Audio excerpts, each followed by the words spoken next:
लेकिन कहीं कहीं तब मतदाता वर्ग जो है वो भ्रमित होने लगता ओके, है। अनिला जी अब आप ही बताइए, अब केशव प्रसाद मौर्य जो मान रहे हैं, आप भी वही कहेंगी क्या कि घमंड में, अति आत्मविश्वास में हार गए, मान के चल रहे थे भाई हम तो जीत ही जाएंगे, 80 की 80 सीटें हमें इस बार जीतनी ही है, जनता साथ दे देगी, या फिर कोई और वजह थी अनिला जी?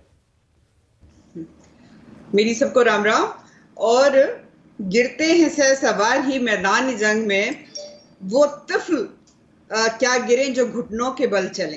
तो ठीक है, जीत हार चलती रहती है, राजनीति है, चुनावी रण है, कभी कोई जीतता है कभी कोई हारता है।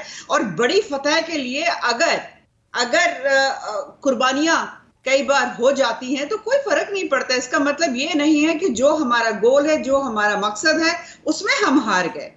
ना हम पहले हारे हैं ना अब हारे। बड़ी बात कह रही है, में भी जीते थे ना। आपने बड़ी बात कह दी इशारों में। आपने कहा बड़ी जीत के लिए कुर्बानी मतलब क्या ये जानबूझकर आपने ऐसा कोई गेम खेला है जिससे इंडिया को लगे कि वो जीत रहा है गठबंधन को, और आप उनके पैरों तले जमीन निकाल लेंगी लोकसभा चुनाव में? समझने वाले समझ गए, जो ना समझे वो अनाड़ी है। मैं यहाँ पे क्या बोलूं तुमको। आज तो अनिला जी शेरो शायरी में है बिल्कुल। क्या करूं, सुरेंद्र जी बैठे हुए ना, इनकी जब ये पैनल पे होते तो शेरो शायरी ऑटोमेटिकली आने लगती है। तो खैर, मैं बधाई दूंगी सुनील जी को कि इनके कैंडिडेट जो है बहुत अच्छी मात्रा में वोट पाकर जीते हैं। बहुत खुश तो बहुत हो गए। आज वाला जो स्टाइल है, मैं इनको बोलूंगी बिल्कुल जश्न मनाइए आप, पर 24 में जश्न हम मनाएंगे क्योंकि उत्तर प्रदेश की जनता जो है वो हमारा साथ देगी।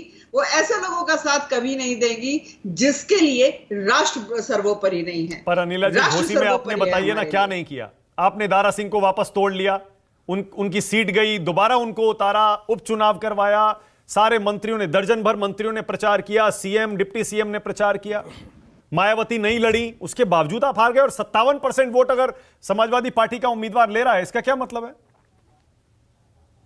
नहीं, देखिए मतलब ये है कि वहां की जनता ने बिल्कुल भरपूर मात्रा में सुधाकर जी को वोट किया।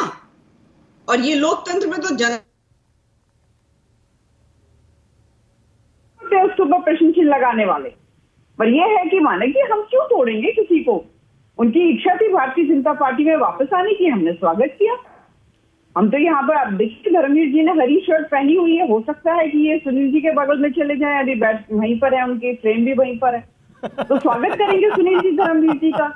तो सीधी सी बात है, हमारे साथ कोई आएगा, हम मना थोड़ी ना करने वाले हैं। अनिला जी एक तो जरा मुझे ये समझाइए, किसी ने अगर हरा पहना है तो वो अखिलेश के साथ ही क्यों जाएगा, अखिलेश जी के साथ ही क्यों जाएगा वो?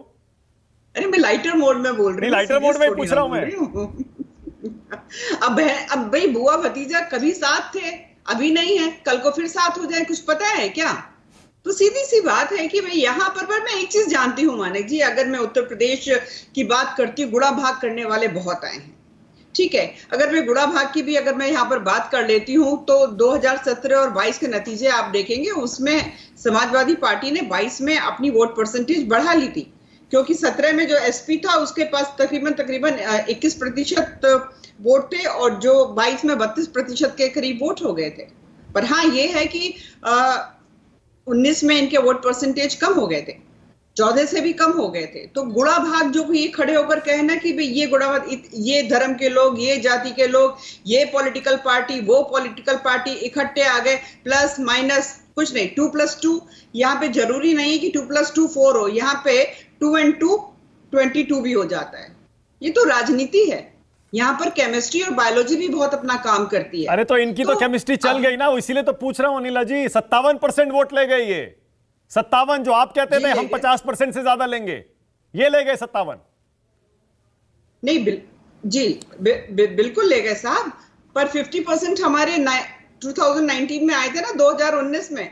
अब 2024 में हम जो है 50% से ज्यादा ले आएंगे ओवरऑल, पूरा भरोसा है, पूरा भरोसा। जैसे मैंने शुरुआत में कहा, ये अगर 2-4 अगर हार हो जाती है तो उसमें हम लोग मन महसूस से नहीं बैठ मतलब जाते। आप ये कह रहे हैं कि फाइनल एग्जाम से पहले यूनिट टेस्ट में अगर फेल हो भी गए तो भी कोई बात नहीं, फाइनल एग्जाम में हम 100 में से 100 लाएंगे।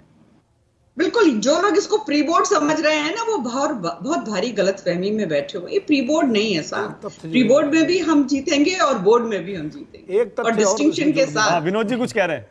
अनिला जी, एक दिलचस्प तथ्य ये है, और ये मैं ध्यान चाहूंगा अपने बाकी पैनलिस्टों का भी, कि ये चुनाव जब हुए हैं घोसी के, तो उसके पहले दयानिधि मारन का बयान भी आ गया था, स्वामी प्रसाद मौर्य का वो रामायण वाला भी मसला आ गया था, और हिंदुओं पर भी जो उन्होंने बोला वो भी आ चुका था, और इस सबको बीजेपी ने मुद्दा भी बनाया अपने तरीके से। उसके बावजूद घोसी के चुनाव हुए और नतीजे आए, तो इसका भी कुछ संकेत समझना चाहिए।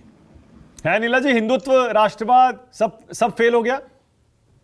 देखिए, चाहे हम जीते चाहे हम हारे, मैं अभी की बात नहीं कर रही हूं, अगर मैं भारतीय जनता पार्टी का पूर्व का इतिहास भी उठा लें, चाहे हम जीते चाहे हम हारे, जहां बात होगी राष्ट्र की, जहां बात होगी आस्था की, अगर कोई हमसे सोचे कि जीतने या हारने के लिए हम किसी भी प्रकार का समझौता कर जाएंगे और सनातन और हिंदुत्व का अपमान होने देंगे, तो बहुत भारी। अच्छा, 80 में से 80 अभी भी दावा आपका बरकरार है ना, या थोड़ी बहुत कम की है आपने? 100%, 80 में से 80 मैंने बता दिया ना, पिछली बार 50%, इस बार देखिएगा 60% आएंगे। 60%, ओके।